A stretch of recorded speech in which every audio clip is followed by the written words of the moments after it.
162 को टच कर रही है और शांति धारीवाल पीछे चल रहे हैं राजस्थान के अंदर और छत्तीसगढ़ के अंदर 53। अगले 10 मिनट में छत्तीसगढ़ 10-15 मिनट में छत्तीसगढ़ में डिसाइसिव स्थिति हो जाएगी कि क्या नंबर निकल के आएगा फाइनली छत्तीसगढ़ के अंदर। लेकिन अब सीएम भूपेश बघेल अपनी सीट पे आगे हो गए हैं, विजय बघेल पीछे हो गए हैं, ये भी ताजा अपडेट है। लेकिन अगर हम एक तरह से देखें तो दो चीजें बहुत स्पष्ट है।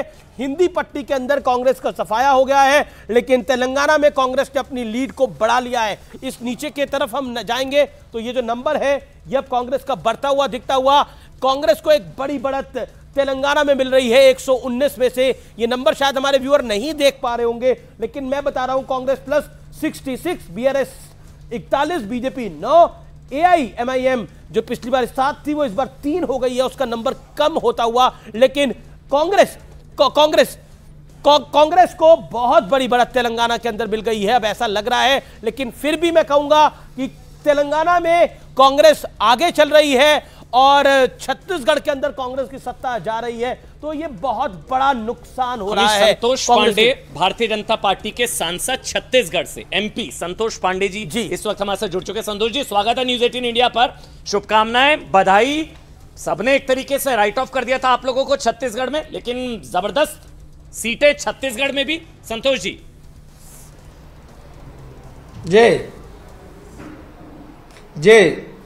जी बोलिए, मैं सुन रहा हूं। जबरदस्त परफॉर्मेंस छत्तीसगढ़ में संतोष जी, लगभग राइट ऑफ कर दिया गया था आप लोगों को।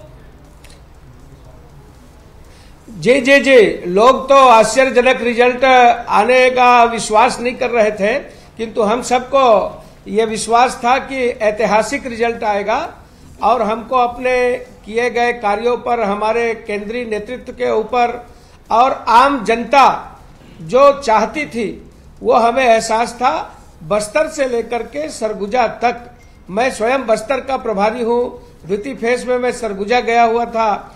तो बस्तर में यानी जिसको हम कहते हैं कि भोले भाले वनवासी आदिवासी, वहां जो माहौल था मैं आपको कह सकता हूं वो परिवर्तन की अंदर ही अंदर लहर चल रही थी। यहां तक कि आप देखे होंगे कि चित्रकूट से कांग्रेस के जो अध्यक्ष हैं, वर्तमान अध्यक्ष दीपक बैज जो खड़े हुए हैं, श्री दीपक बैज जी भी हमारा एक मंडल का अध्यक्ष है, विनायक गोयल, वो उनको पछाड़ रहा है।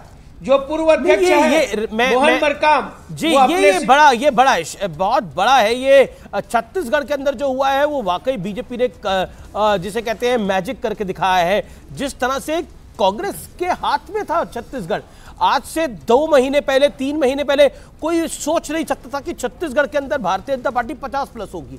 ऐसा लग रहा था कांग्रेस तो अपनी गिनती 45 से शुरू करेगी, लेकिन हुआ ठीक उल्टा है। ये अपने आप में बहुत बड़ा है। लेकिन तेलंगाना में कांग्रेस की जीत भी बहुत बड़ी जीत है जी, 66 का अब है। मैं मुख्तार अब्बास नकवी आपसे जानना चाहता हूं, कांग्रेस मुक्त भारत की बात कर रहे थे, लेकिन दक्षिण युक्त कांग्रेस हो गई है, यानी कांग्रेस की कर्नाटक के बाद तेलंगाना में भी जीत हो रही है और बड़ी जीत हो रही है।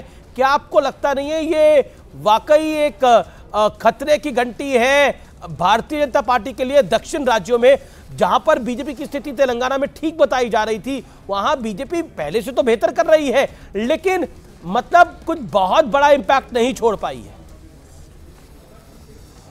नहीं, पहले अब मैं वो भी बताऊंगा आपको। मैं 2 मिनट में ये आपके हिंदी बेल्ट की बात देखें, जो यहाँ पर जो है वो सामंती सुल्तानों का जो सत्ता का और जो संग्राम चल रहा था वो चारों खाने चित हुआ है। उससे भी इम्पोर्टेंट है कि मैंने आपके एक बार शो में कहा था, आपने कहा था गठबंधन की बात, तो हमने यही कहा था इस गठबंधन की गठरी में जितना छेद है उससे ज़्यादा उनके नेताओं में मतभेद है। छेद को रफू करने, मतभेद को रफू चक्कर करने में हमें इनको 20 साल लगेगा। और नरेंद्र मोदी जी के काम की गिनती ने इस कुनबे का गणित को बुरी तरह से ध्वस्त कर दिया है, बिगाड़ दिया है। इस बात को ये लोग भी जानते हैं और इसीलिए इनके ही गठबंधन के साथ ही ये बात कह रहे थे कि साहब ऐसा कोई सगा नहीं जिसको कांग्रेस ने ठगा नहीं। खुद समाजवादी पार्टी के लोग कह रहे थे, उनके नेता कह रहे थे कि साहब ये तो ठगों के और छल बहादुर लोग हैं। तो ये सारी चीजें हैं। जहां तक तेलंगाना का सवाल है, भारतीय जनता पार्टी ने पूरी मजबूती के साथ पूरे संकल्प के साथ चुनाव लड़ा और उसके बाद हमारा जो प्रदर्शन जो फाइनल आएगा वो मुझे लगता है कि बेहतर होगा। उस चुनाव के रिजल्ट आने के बाद उसका आकलन करेंगे। लेकिन मुख्तार अब्बास नकवी जी, इन चुनावों में संभवतः सबसे बड़ा मुद्दा विपक्ष का था ओबीसी, कास्ट सेंसस, जातिगत जनगणना। अभी जो आंकड़े आ रहे हैं उस हिसाब से ट्राइबल्स और ओबीसीज का बंपर वोट मिलता नजर आ रहा है बीजेपी को। बीजेपी का प्लान था कि सबसे बड़े देश के पहले ओबीसी प्रधानमंत्री नरेंद्र मोदी, तो ओबीसीज का और ट्राइबल्स का वोट बीजेपी को मिलता नजर आ रहा है अभी जो नतीजे निकलकर सामने आ रहे हैं। तो वो मुद्दा भी गया और कास्ट सेंसस सबसे बड़ा इशू था ऑपोजिशन के पास, खासकर राहुल गांधी ओबीसी, इतने ओबीसी उतने ओबीसी। देखिए नरेंद्र मोदी जी ने समावेशी सशक्तिकरण और सर्वस्पर्शी विकास को प्राथमिकता दी। जहां हमारी सरकारें थी उस दिशा में हमने काम किया। जो केंद्र की सरकार, अब जैसे आप छत्तीसगढ़ की बात कर रहे हैं या राजस्थान की बात करिए, केंद्र की लगभग जो है वो 80% योजनाओं को वो लागू नहीं करते थे। कहते थे जी उस पे तो मोदी जी का नाम आ जाएगा। अरे भाई तुम लागू करो। मोदी जी ने बहुत बार कहा कि आप लागू करो, अपना फोटो लगा लो, लेकिन जो गरीब है, जो कमजोर तबके हैं, जो दलित हैं, जो पिछड़े हैं, जो आदिवासी हैं, उन तक विकास में रोड़ा मत लटको। और इन्होंने बनने की कोशिश की। उसका जनता जो है हिसाब किताब सूद ब्याज के साथ कर रही है। मुख्तार जी, आचार्य जी ने डिबेट के दौरान एक ट्वीट करा। आचार्य जी, अभी मैं आपका ट्वीट पढ़ रहा हूं। आचार्य जी, सनातन का श्राप ले डूबा, ये किसके लिए लिखा है आपने? आचार्य जी, अमन चोपड़ा जी, ना तो ट्वीट जिसने किया है वो बच्चा है, ना आप पढ़ने वाले बच्चे हैं। अच्छा आचार्य जी दिग्विजय सिंह के भाई अपनी कॉन्स्टिट्यूएंसी में पीछे चल रहे हैं। इसके अलावा लेकिन दिग्विजय सिंह के सपुत्र आगे चल रहे हैं अपनी सीट के अंदर। लेकिन क्या आपको लगता है कि ये जो इतना कुछ कहा गया सनातन के विरोध में और एक कांग्रेस पार्टी ने पॉलिटिकल एरोगेंस दिखाई अपनी इस पूरे चुनाव के अंदर, क्या उसका खमियाजा भी भुगतना पड़ा है? हालांकि तेलंगाना में कांग्रेस जीत रही है। हेलो अमित सर, सवाल दोबारा रिपीट कर दो। लेकिन इस समय जो कांग्रेस के घटक दल है तेलंगाना में, वो कह रहे हैं कि हमें अल्पसंख्यक वोट 90% मिला है, इसलिए इतनी बड़ी जीत दिख रही है, उन्हें भूलना नहीं पड़ेगा। इस तेलंगाना के चुनाव के बाद अगर हमारी सरकार बनती है गठबंधन के साथ तो बड़ी भूमिका देनी पड़ेगी, नहीं तो लोकसभा में वो वोट नहीं आएगा। अल्पसंख्यक वोट बड़ी मात्रा में तेलंगाना में कांग्रेस पार्टी के साथ जाता हुआ, छिटकता हुआ बीआरएस से, और बोला कि जिस लाइन पर हम चले हैं उस लाइन को आगे बढ़ाना पड़ेगा, उसी लाइन पर आगे हमें सफलता मिलेगी। क्योंकि क्या बड़ी खबर यह है कि तेलंगाना के अंदर जो अल्पसंख्यक वोट है वो ऐसा लग रहा है रुझानों के मुताबिक वो कांग्रेस के पास जाता हुआ है, वो एआईएमआईएम से भी छिटका है और कांग्रेस के पास गया है। यानी भारत जोड़ो यात्रा का इंपैक्ट रहा है और अल्पसंख्यक वोट जो है वो बड़े पैमाने पे शिफ्ट हुआ है इस बार तेलंगाना के। वही वाली बात हुई जो मैं आपसे कह रहा, कर्नाटक मॉडल जो था जी वो तेलंगाना में भी सफल रहा।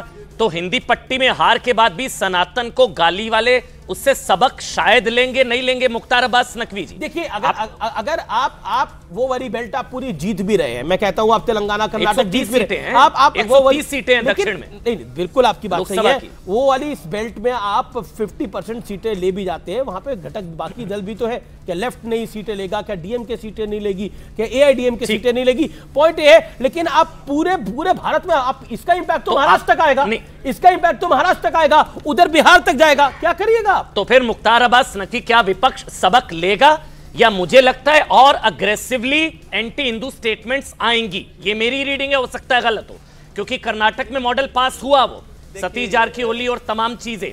अभी एंटी हिंदू रेस लगी हुई थी, तुष्टीकरण की रेस, कौन बड़ा एंटी हिंदू फेस ऑपोजिशन में, ये तो और बढ़ेगा मेरे ख्याल से। तेलंगाना के बाद खासकर जो अमीश बता रहे हैं, माइनॉरिटीज ने खुलकर वोट किया है कांग्रेस को, कांग्रेस के घटक दल ही कह रहे हैं भाई जी। देखिए कि उन्हें भूलना नहीं पड़ेगा, बड़ी जिम्मेदारी देनी पड़ेगी। रूम में टोपी और रोड पे तिलक, अब ये रूम में टोपी और रोड पे तिलक की ये जो सेकुलर सियासी सूरमा है, इनका एक के बाद एक सुपड़ा साफ होगा। क्योंकि मैंने एक बात शुरू में कही थी, नरेंद्र मोदी जी ने जो देश की सियासी संस्कृति में सकारात्मक परिवर्तन लाया है और लाकर के सोच खड़ी की है। और आज जो है वो जो लोग सांप्रदायिक वोटों की ठेकेदारी कर रहे हैं उन्हें भी जो है समावेशी विकास की हिस्सेदारी के रास्ते पे जाना होगा। सांप्रदायिक वोटों की ठेकेदारी का धंधा जो है वो अब चौतरफा जो है वो मंदा पड़ रहा है। और ये अगर ये गलतफहमी अगर इनको है कि इस तरह की सांप्रदायिक माहौल बना करके जो दुनिया के सबसे बड़े धर्म, सबसे बड़े जो सनातनी संस्कार है, उस पर जो है प्रहार करके अगर आपको लगता है कि आपका कोई बड़ा जो है वो उद्धार होगा, तो मुझे लगता है इस गलतफहमी जो है मैं और ये मुख्तार जी आप हमारे साथ बने रहिए। रेणुका चौधरी हमारे साथ है, उनका भी मैं रुख करूंगा, लेकिन मैं आम आदमी पार्टी की प्रवक्ता से जानना चाह रहा हूं, आपके लिए बड़ी सीख क्या है, अलायंस के लिए बड़ी सीख क्या है? 10 सेकेंड्स। देखिए, सबसे पहले तो जनता के मुद्दों पर लगातार काम करना होगा और लोकतंत्र है, लोगों का जो भी मत होगा वो स्वीकारना होगा। और आज कांग्रेस के लिए सेटबैक है ये चुनाव? हार तो सेटबैक होती ही है। सेटबैक है। रेणुका चौधरी मेरे साथ है।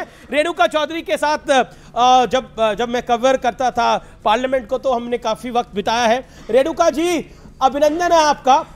आपकी साड़ी की तारीफ तो अक्सर पार्लियामेंट में काफी लोग करते थे, लेकिन आज कांग्रेस की चमक भी शानदार देखने को मिल रही है तेलंगाना के अंदर, जिस राज्य से आप आती हैं। A massive victory for Congress party. It looks like कि बीआरएस को आपने उखाड़ फेंका है, खास तौर पर क्या आपको लगता है? लेकिन हिंदी पट्टी में सफाया हो गया है कांग्रेस पार्टी का, तो कहीं खुशी कहीं गम। रेणुका चौधरी।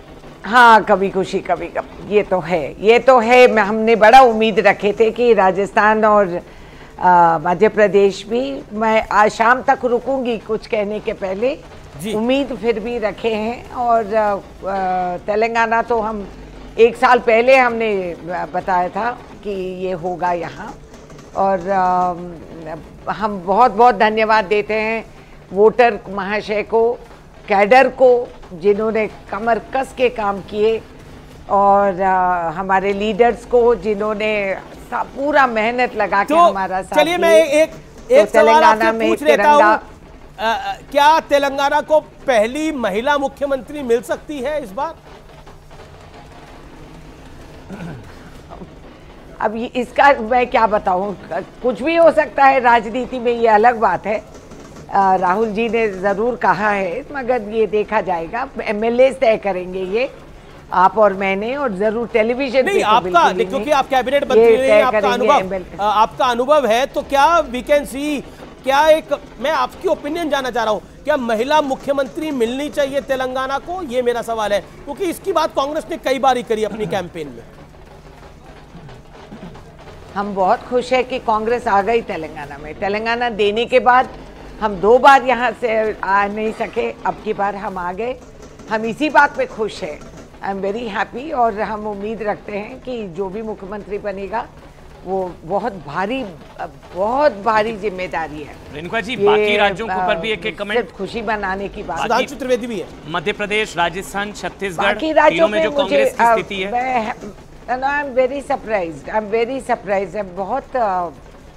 Very surprise. फिर भी रुकेंगे, थोड़ी देर और रुकेंगे, देखेंगे।